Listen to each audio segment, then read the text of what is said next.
convidado pela produção do programa, para falar um pouco sobre alternativas. Claro que são situações para o nosso pequeno, talvez, quando muito, o nosso médio produtor rural, mas mais para a pequena propriedade rural, alternativas na questão de preservação da terra, das lavouras, do local de plantio, em épocas de escassez hídrica, como estamos vivendo pelo terceiro ano seguido aqui no Rio Grande do Sul. Convidado pela produção do programa, o engenheiro agrônomo da Emater, o Marcos Scheffer. E o assunto, o propósito é exatamente esse: trazer informações, o que é recomendado tecnicamente quando ocorre esses períodos, ou pelo menos quando se avizinha esta possibilidade de falta de umidade no solo para desenvolvimento das plantas. Ele é engenheiro agrônomo da Emater aqui da nossa região. Marcos, bom dia. Muito obrigado por ter aceito o convite e vir tão cedo aqui no programa. Eu que agradeço a oportunidade, né? Sempre é bom conversar sobre esse tema, né? Que é recorrente nos últimos anos, né? E solo é a base, na verdade, da produção agrícola e pecuária, né? Uhum. Então, os solos são fundamentais nesse processo. E o seu manejo é necessário trabalhar isso em todos os momentos, né? E quando se visualiza, né, os anos de laninha, isso se torna ainda mais importante, né, esse manejo, principalmente com incorporação ou plantas de cobertura, né, que possam reter mais água nesses solos, né, evitar a evaporação das águas no solo e principalmente evitar a erosão e permitir a infiltração das águas enquanto que as chuvas estão ainda caindo, né? Uhum. Então, o nosso solo, eu costumo dizer isso, que é a nossa principal caixa d'água, né? Então, para armazenar água nesse solo para os momentos de escassez, né? Então, a cobertura do solo faz uma diferença muito grande na evaporação, mas as raízes das plantas, né, fazem um efeito dentro do solo no sentido de possibilitar a infiltração. E aí devemos lembrar sempre da questão da compactação dos solos, em função do transporte de tratores e de silagem. Ou da repetição dos equipamentos que perfuram um pouco mais de um palmo, né? Pouca utilização de um pé de pato, por exemplo, a cada 2, 3 plantios, para que possa ser revolvido um pouco a parte mais subterrânea, né? Essa é uma avaliação que a gente precisa fazer de vez em quando, né? Verificar no interior do solo, né, com uma pá, aonde está a camada compactada, né? Porque não é difícil penetrar se a chuva é muito mansa, muito calma, não muito volumosa, não passa essa camada. Exatamente. Mesmo com chuvas intensas, né? Quando tem uma camada compactada em subsuperfície, essa água não penetra, né? Ela escorre e não penetra no solo. Então aí também entra um não se armazena. Aí precisa se fazer uma avaliação dessa visualização no interior do solo. Se a gente faz uma trincheira pequena com uma pá de corte e verifica a camada compactada e existem raízes passando dessa camada compactada, quer dizer que com plantas de cobertura que tem um sistema radicular mais intenso, consegue romper ela. Né? Aí não precisa utilizar um subsolador.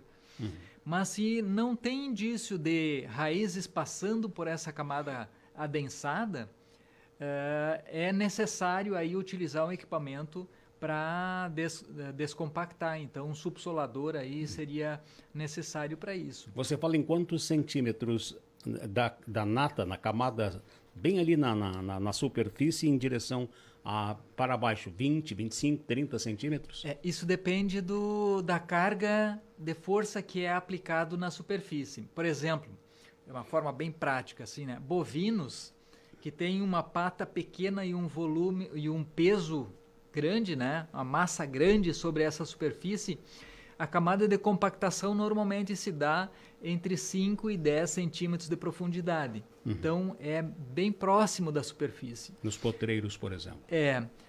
Ou em lavouras que é pastejado, sim, né? Já com um peso grande numa área um pouco maior, que é o caso do rodado de equipamentos, essa compactação acontece em profundidades um pouquinho maiores, né? E aí é em torno de 20, 25 centímetros. Então, essa avaliação que a gente faz com a pá é justamente para identificar onde que está a camada compactada e, se for necessário utilizar um equipamento para descompactação, qual é a profundidade que esse equipamento precisa passar para fazer essa descompactação, né? Então, se é uma compactação a 25 centímetros de profundidade, as hastes vão ter que superar essa profundidade, né? Ser mais profunda que isso para conseguir destorroar, digamos assim, né? Desfazer essa camada compactada e logo na sequência é necessário colocar plantas com sistemas radiculares fortes, né? Principalmente gramíneas, né? Que consigam manter essa descompactação, porque se não tiver, no próximo ano vai estar igual de novo, né? E o adensamento se estabelece novamente porque não tem raízes para manter esse solo descompactado, né? Quando você fala nesse processo todo, utilizando até, se necessário, equipamentos, um subsolador, o pé de pato, como é conhecido, isso não é de uma hora para outra, isso é um processo que deve ser planejado, porque lá pelas tantas vai atrasar ou ter que substituir determinada cultura naquela mesma lavoura, naquela área que está se sentindo não desgastada, mas judiada na compactação pela repetição. Não há um processo de... Nós deixamos de lado o processo de rotação de cultura, né, Marcos? Nós não usamos mais o processo de um ano se planta determinada planta com um sistema radicular mais profundo, no outro se volta com aquela, como é a soja, um sistema radicular mais superficial. Se não houver esta rotação de culturas, esta situação que você fala de preparo do subsolo vai comprometer lá pelas tantas ou até atrasar determinadas lavouras, né? Exatamente. Então, na nossa região, principalmente nas propriedades menores, né, que não tem muita disponibilidade de área para crescer, né, o uso das áreas são muito mais intensas e às vezes o modelo de economia da propriedade é baseado na produção de leite, né? E aí é feito silagem sobre silagem, né? E então, tira tudo milho, que tem em cima da planta.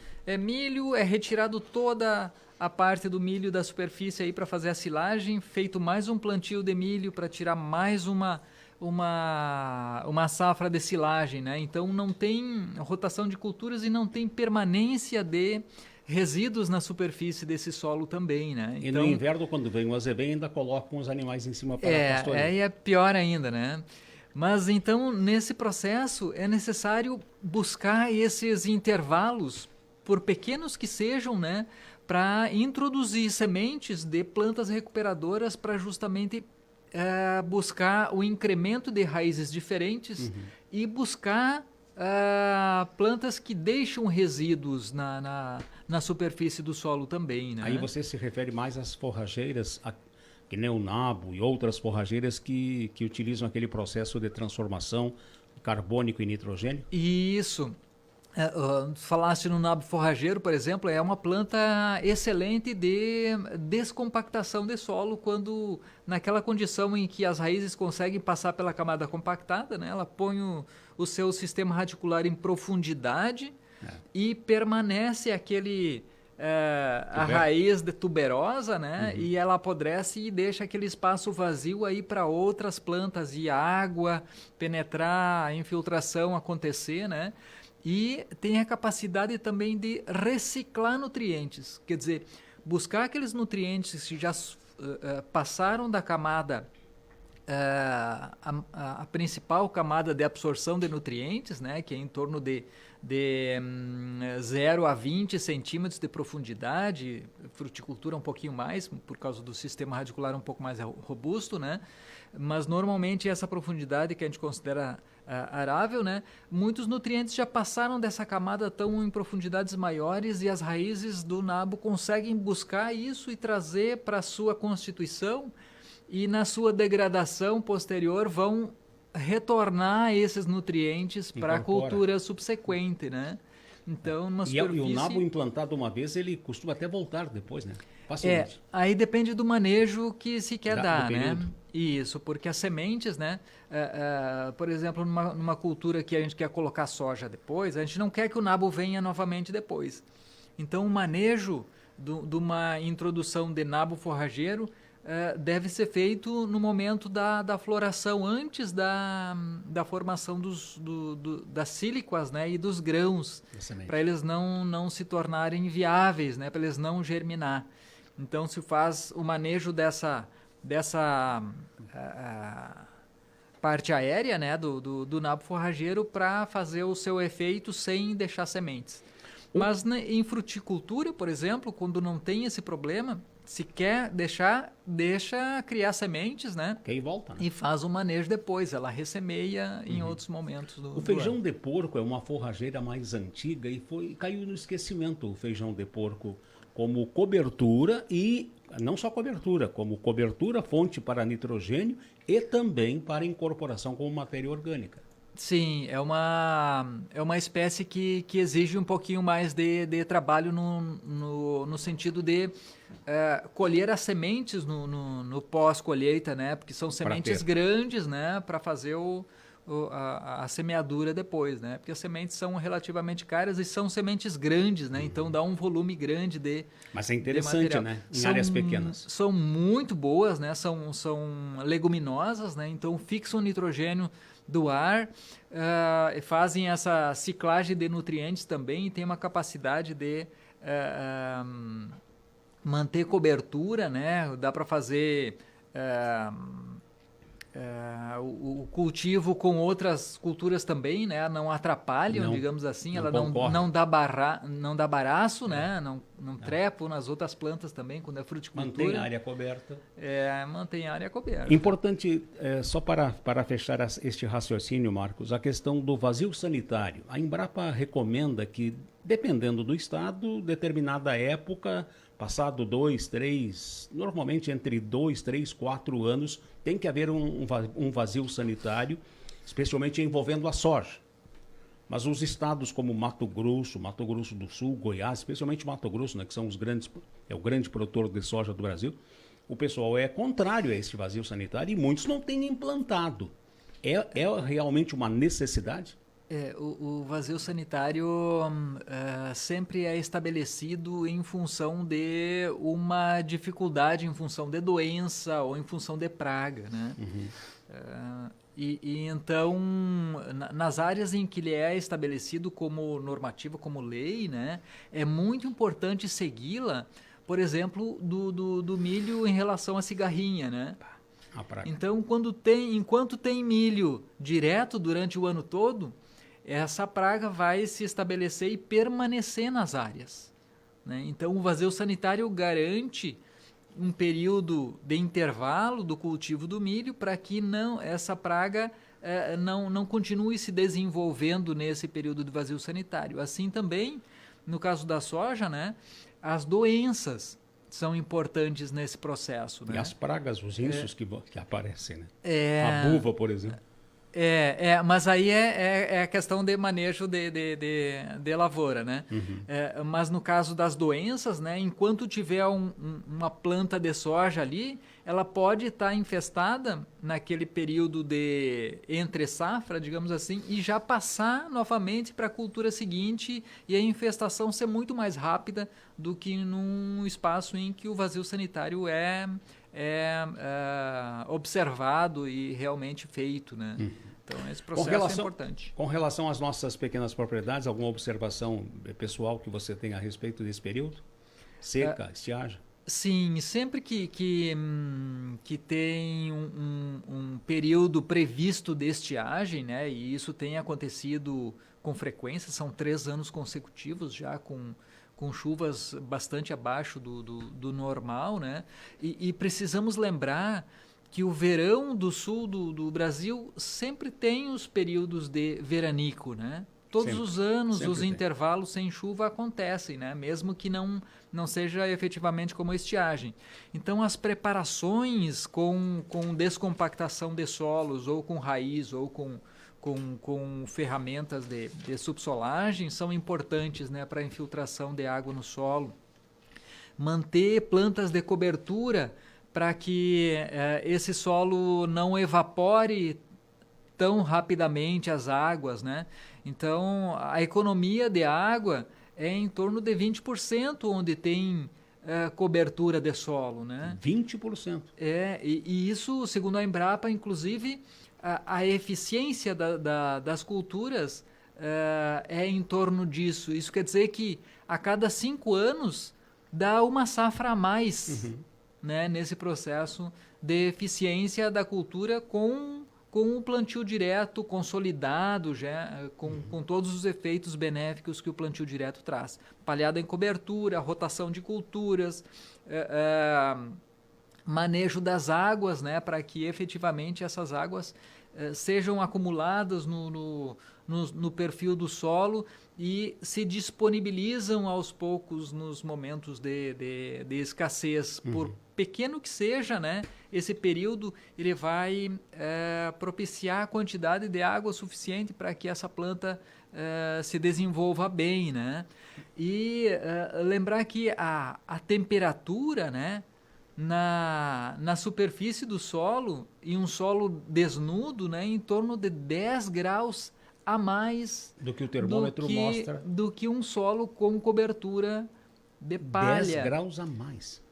Isso queima a nata da terra. Queima. Eu costumo exemplificar isso com uma pessoa que não tem cabelo sem chapéu num horário de meio-dia, né? Quem suporta isso? Né? Isso é o solo desnudo, sem cobertura, no momento de meio-dia, num sol a pino, né? Tá bem. Então dá para visualizar isso numa imagem, né? A condição de evaporação de água. Marco, muito obrigado. O horário está nos empurrando para encerrar a entrevista. Muito obrigado pela presença, viu? Apreciamos muito o seu trabalho, sabe disso. Muito obrigado pelas dicas e continue agindo assim como conselheiro para os nossos pequenos, especialmente os nossos agricultores de gestão familiar, né, para a preservação da galinha dos ovos de ouro. Queira ou não, a terra que nós estamos trabalhando, cultivando, plantando e tal, é a nossa galinha. Não sei se é dos ovos de ouro, mas é aquela que mantém o nosso sustento muitas vezes, né? Obrigado, Marcos. Eu que agradeço a oportunidade. E o solo é realmente o nosso principal instrumento